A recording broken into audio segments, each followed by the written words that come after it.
Jordana? I'm back. Sana okay lang sa'yo nandito ako, ah. I'll make sure na makukuha ko lahat ng dapat ay sa akin. Unti-unti ko silang titibagin hanggang tayo na lang ang natitira. Hindi mo na pwedeng ipagtago yan si Jordana.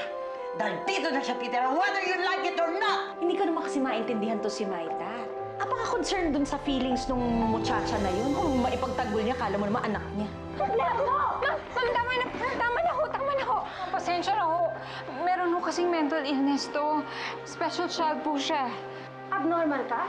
Ma'am, hindi ho siya abnormal. Iba lang po ang takbo ng pag-iisip niya. Oh my God, I'm so sorry. Hindi ko kasi alam. I'm so sorry.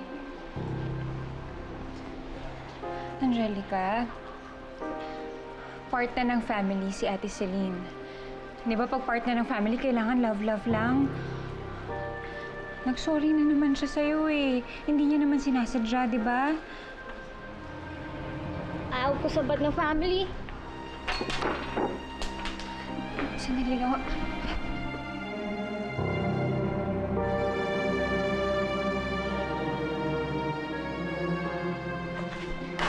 Mommy! Mommy, you won't believe this. Yung anak ni Tito Bernard, may toyo. Sinabi na yan sa akin ng lola mo. She's mentally retarded. Kaya pala ganun siya kumilos. I know, no? Alam mo, this is a good sign. This gives us a big advantage kay Bernard. Ha? Kaya ikaw, Celine, ha? Magpakasipsip ka na dyan sa lola mo. Ha? Para naman paborang ka niya kaysa dun sa kulang-kulang mong pinsan. Okay. Okay? You know what, Lola?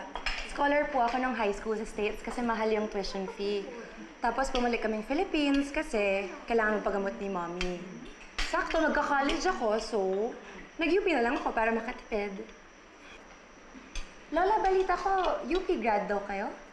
Of course, Iha. Matalino ako kung hindi mo may tatanong. Pinakuha ko ng HRM course ng father ko for business. Pero ang totoong gusto ko noon ay maging ambassador sa France or sa Spain. Kaya nag-aral ako ng French at Spanish. Really? Yeah. I actually took an elective na French sa college. Ang favorite phrase ko nga ay, Je suis chaud comme le bre. Bastos yan, ha? Jordan. Ay nako, Lola. Nagmahal lang po ako sa inyo. You know, even if I'm bastos, always classy. No, just kidding. I'm just kidding. Kanya kang water, please. Food is really good. Yeah. Wow, that smells good. What's up the food? I'm sorry I'm late. Hello. Hi, Andrew. You eat anything you want. You want pochero, adobo, or ako? Gusto mo? Ay! Ano ba yan? Sorry po. Okay lang. Okay lang. Hindi ko po sinasadya. Ella, okay lang. Iwan mo na ako. Okay lang. Get back to dinner. It's fine. Pasensya na po. Go, get food. Serve mo na siya. Go, kain ka lang, Andrew. It's good.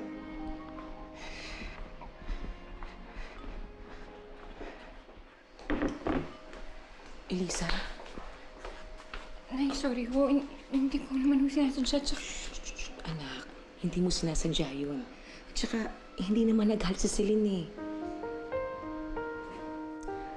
Anak, huwag mo nang isipin yun. Ang mabuti pa, sumama ka sa amin bukas ng kapatid mo. Po? Saan po tayo pupunta? Dito tayo. Saan? Dito sa loob. Gusto mo dyan? Sige, pumasok tayo dyan, baby. Tara, Ate Ella. Halika na. Oh, Dito kami. Oh, anong gusto mo dito, baby? Ate Ella. Saan? Saan dito? Ito po. Ate Ella. Ayo, laki.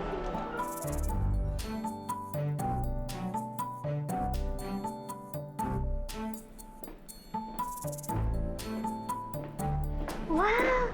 Ate, ganda mo! Mami, oh! Ganda ni ate! Ang ganda, Ella. Bagay na bagay sa'yo. salamat po. So kung ano gusto mo, pumili ka lang, ha? Sige Sige po. Ito na, katas ng kunwari ang sakit. Nakabinigyan kagad ako ni Mama ng papagamot. Sobra-sobra pa, Celine. Oh. Mami, dahil dyan, please, bilan niyo akong bagong wardrobe. Kailangan napansin naman ako ni Andrew. Oh, tigilan Saan mo niyo nga po gusto ako, mag-shop? matago ko na nga to. Leo, saan yung gusto ko Baka nagugutom na kayo. Halika maganda tayo restaurant. Nagugutom na rin ako. Sige po. Hindi ba si ano? Halika na, Angelica. Angelica, baby. Sa gitna. Shopping niya yung mga... Jordana? Ay, Hi, tita. hello, kiss mo, kiss mo. Hi. Ay! Ay! Naku! Hello! Nandito pala kayo. Alam mo, kakain kami ni Celine. Halika, sumama kayo. Ha? Ano kasi? Hindi na, halika na. Sige na. Sige na, girl bonding tayo.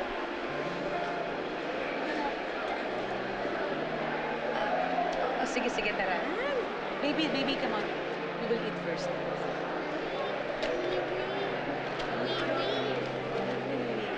Mami, parang mamahalan yung mga binili nila. Pero, hindi naman suotin ni Angelica yun eh. Masyadong pagdalaga. Kaya ko nga sila inimbita para kumain eh. Para malaman natin kung ano yung totoong story. Halika na, bilis. Halika na. Ay! Jordana, sandali lang kasi naiihitan si Angelica. Samahan ko lang sa CR. Babalik kami dito. Sige. Ella, maghintay ka lang dito, ha? Apo.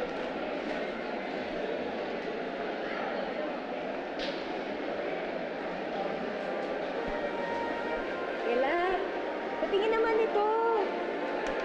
Wow, ang ganda naman. Sa'yo to? Hindi. Kay Angelica, malapit na kasi yung birthday niya. Ano ka ba naman? Ito lahat susuot ni Angelica? Saka, tingnan mo to. Parang hindi naman. Parang dress size mo yan eh. Alam mo, aminin mo na. Para sa'yo yan lahat mo. Po? Alam mo kasi, nagtataka lang kasi ako eh. Parang sobrang close lang kayo ni Maita. Kasi nung una, sobra siyang concerned dun sa feelings mo.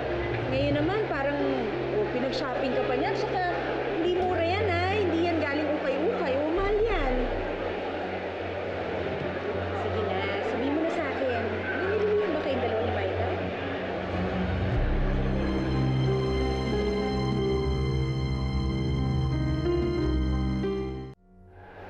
Wala po kaming nibilihim. Totoo po, hindi po talaga sa akin to. Oh, kanina yan.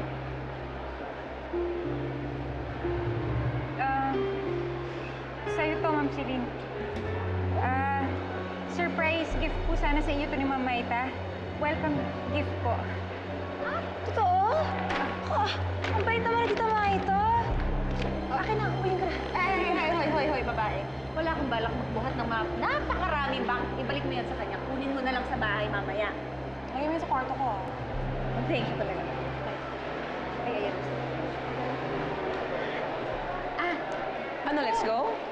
Naku, Maita, sorry. Nakalimutan ko kasi meron pala akong appointment sa doktor. Kaya next time na lang tayo kumain, ha? Kita na lang tayo sa bahay. Oo, sige. Mag-ingat kayo, ha? Kain ka. Mag-ingat kayo, Jordana. Okay. Bye-bye! O, so paano? Tayo na lang kumain. Na, Ella? Sige po. Halika, kumain na tayo.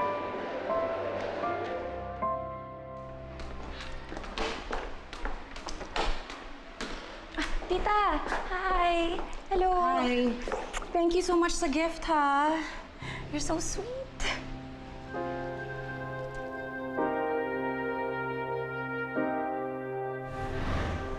Wow! Ate, ganda mo! Salamat po. Sabi kasi ni Ella kanina sa mall, surprise gift niya dapat to sa akin eh. Pero okay lang na surprise pa rin naman ako kahit alam ko na. Kasi pagdating namin ni Mommy sa kwarto, ando na lahat ng paper bags na pinamili niya sa akin. Thank you so much, Tita. Thank you so much. You're welcome. Sige, Tita, mauna na ako. I'm gonna meet up with my friends. Thank you again. Ingat ka, ingat. Thank you. Yeah, oo nga. I'm on my way na. I'm leaving. Magkita lang tayo doon. Huwag niyo na pala ako sunduin. I'll meet you at the bar. Okay. Bye-bye.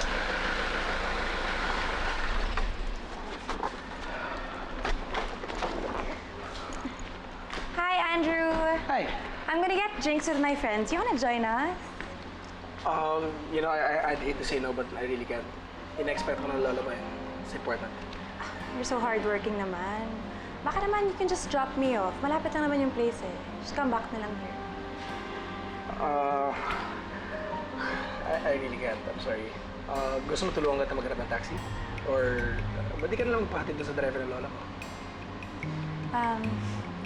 Hindi. Okay lang ako na lang. I'm sorry.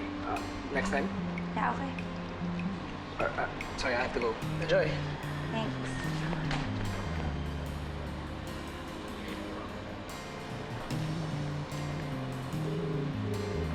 Hello, saan na kayo?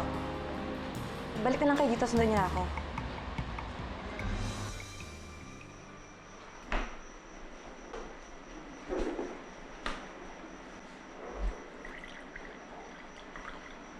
Elisa, bakit mo binigay kay Celine ang mga damit na binili ko para sa'yo?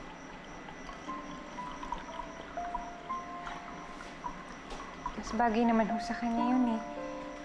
Tsaka, hindi ho ako sanay magsuot ng mga mamahaling damit. Elisa, para sa'yo yun.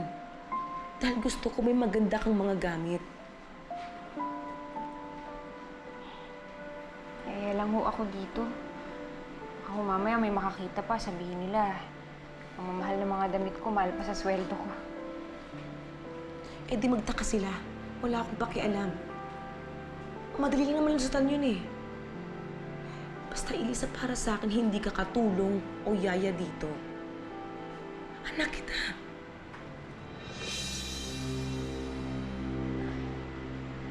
Did you just call her anak?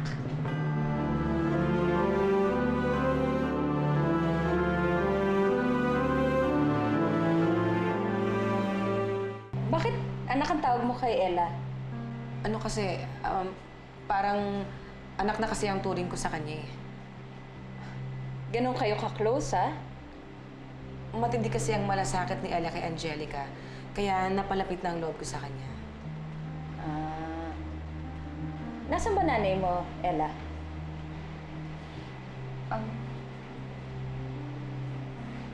Patay na po. Patay na po yung nanay ko. Eh, kawawa ka naman pala talaga, no? Alam mo, mahirap na wala kang magulang. Bakit ka pala napunta dito? May kailangan ka ba? Eh, makikisuyo sana ako. Magpapaplansya ako ng mga damit. Yung damit na binigay mo kay Celine, ako, Maitas, thank you ha, sobra. Ako, napaka-generous mo naman. You're welcome. Sige ho, ako na lang ho ang magpa-plancha. Sige. Salamat ah.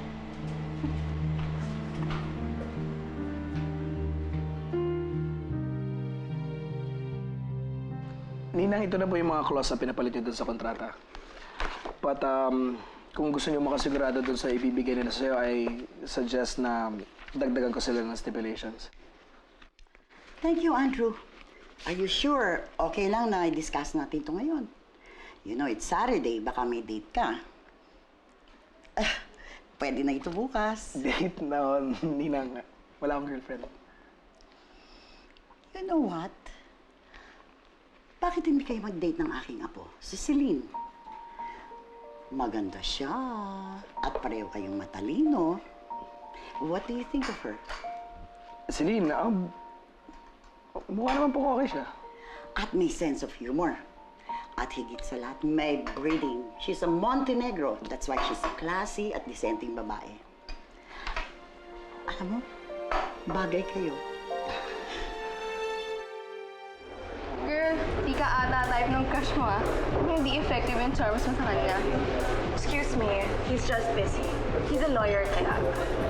And you know, any guy I want, kaya ko naman kunin kung gusto ko eh. Makamandag kaya ako. Humble ah. Sige, patunayan mo yan. Yung unang guy na napapasok from last door, akitin mo. Dali naman nun. Sana lang cute siya.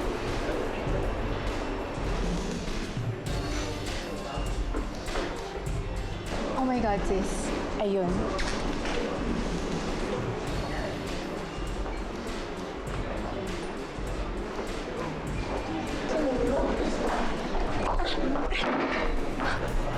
Sorry, miss. Sorry lang. May bayad kaya yun? Ha? Ano naman ibabayad ko sa'yo?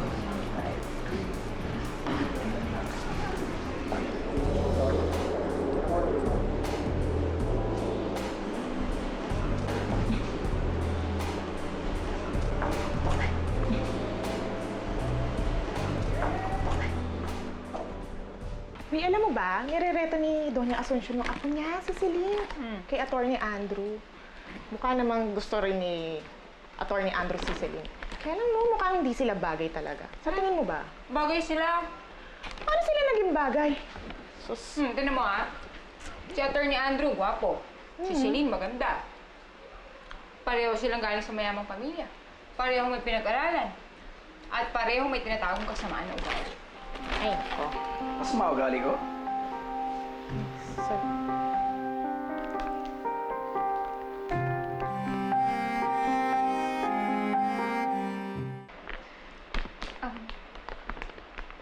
Sir, hindi naman ho yun yung ibig ko sabihin. Narinig ka tayo. Kung yung opinion mo sa akin, wala naman akong magagawa doon. Sorry po. Sorry sa... Hindi naman ako balat sibuyas eh. Sa ganun talaga, may mga tao talaga mapungkos ka. Kadalasan pa nga yung mga tao na yun, sila pa yung hindi ka masyado kilala. Attorney, hindi naman po sinasadya ni Ellen na marinig niyo. Look, next time, kung may problema ka sa akin o kay Celine, diretsyoin mo ako, kausapin mo ako, sa kaparapan. Isang baso ng juice, please. Opo, sir. Thank you.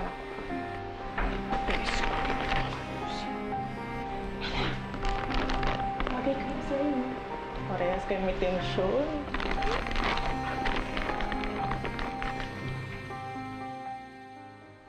Ang ganda-ganda naman nito. Nako! Ay, nako, yung susunod, mag-upgrade ako. Dapat mas mahal dito. Ay, kailan kaya ako makakingi ng pera kay mama? Jordana? Yeah. Oh, how was your checkup? Okay naman ho, mama.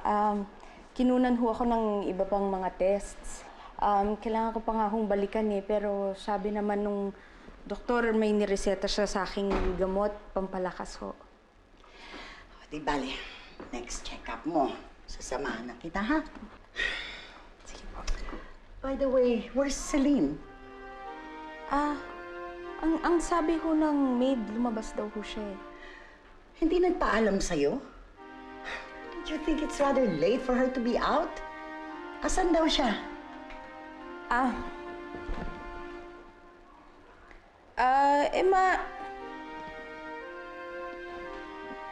Baka naman baka lang pumunta sa convenience store, baka meron lang hong binili. Pabalik na rin ho yun.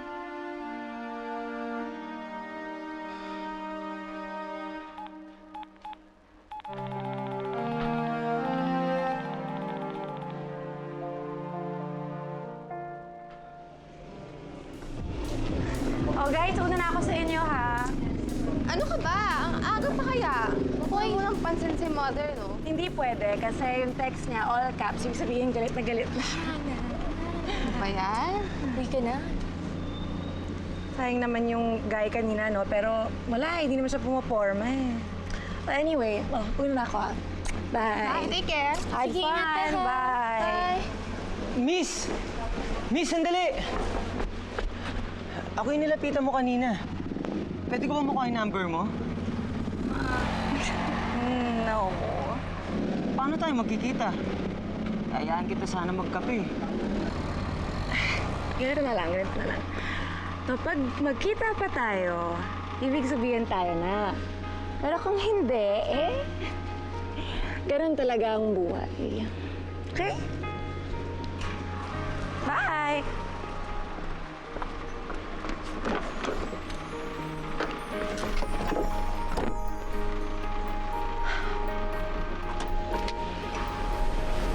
Pag nag-alaga tayo ng horse dito, magiging sad sila. Kasi mas gusto nila sa farm o sa mga stables nila. At saka hindi sila sanay na maging pet.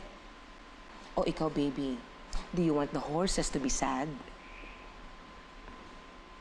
No. See?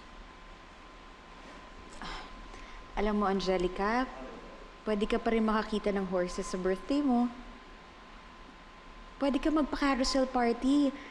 May horses din doon. Carousel party? Yay! Carousel party for Angelica! Carousel party! Mommy, I want a carousel party. I want. We'll have a carousel party. Carousel party! Yeah. Baby, dahan-dahan lang ha. Huwag kang tumakbo, baby. Angelica! Ako, saludo ako sa'yo, Maita. Ba, hindi birong palakihin si Angelica. Eh, kanina ko pa naririnig yung usapan niyo tungkol dun sa kabayo. Buti na lang, hindi ka nauubusan ng pasensya, no? Ano ba ang pakialam mo sa pamilya ko, Tana?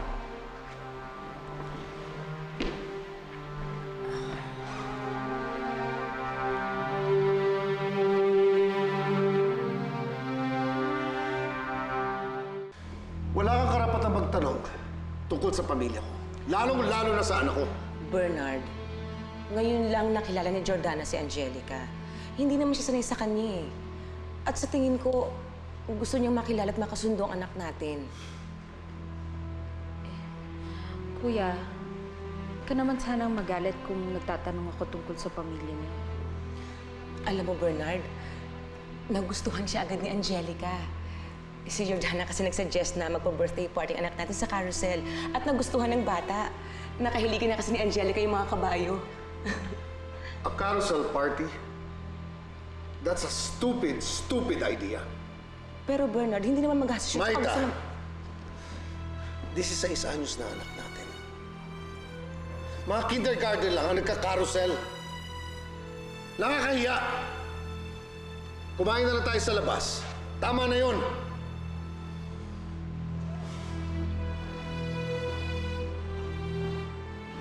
Isa pa, Jordana. Lalo mo lang pinalalala ang sitwasyon ni Angelica. Kaya siya nagkakaganyan eh. Tinatrato mo siyang bata.